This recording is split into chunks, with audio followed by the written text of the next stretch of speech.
ईश्वर की बड़ी खबर सीतामढ़ी के नया टोला से आ रही है, जहां 8 साल की बच्ची के साथ दुष्कर्म किया गया है। बता दें कि 8 साल की बच्चे दुष्कर्म किया है, पीड़ित की हालत पूरा नाजुक है और अस्पताल में उसके लिए इलाज चल रहा है। इस घटना से आक्रोशित लोगों ने भव्यपुर गुमती एवं गांधी गांधी टॉयलेट जाके पूरा आग का प्रदर्शन किया। यह घटना मंगलवार की रात की है। पुलिस से इसको लेकर छापामारी कर रही है। देखिए इस पर सदर डीएसपी ने इस पर क्या कुछ कहा। कल भवदेवपुर टाउन थाना अंतर्गत एक मामला प्रकाश में आया था।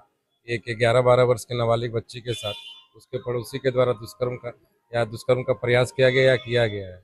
मौके पर तुरंत पुलिस पहुंचती है और बच्चे को इलाज कराती है। एफएसएल टीम के द्वारा भी विजिट किया गया है। अभी बच्ची ठीक है और हम लोग अभियुक्त की गिरफ्तारी की लगातार छापेमारी कर रहे हैं। उनके परिजनों को लाया गया है। उनके परिजनों के द्वारा बताया गया है कि वो तब से फरार है और अब इवन अपना सिम भी मोबाइल का फेंक के खाली मोबाइल लेके निकला है। हम लोग अगले 2-4-6 घंटे के अंदर प्रयासरत है कि उसकी गिरफ्तारी करने जाए। बच्ची अभी ठीक है, डॉक्टर से लगातार संपर्क हुई है। हम लोगों ने सिविल सर्जन से भी बात किया है, उससे बेहतर इलाज मिल सके। ऐसे लोगों की गिरफ्तारी कब तक हो जाएगी? अगले 6-8 घंटे का हमारा प्रयास है कि उसमें गिरफ्तारी करें।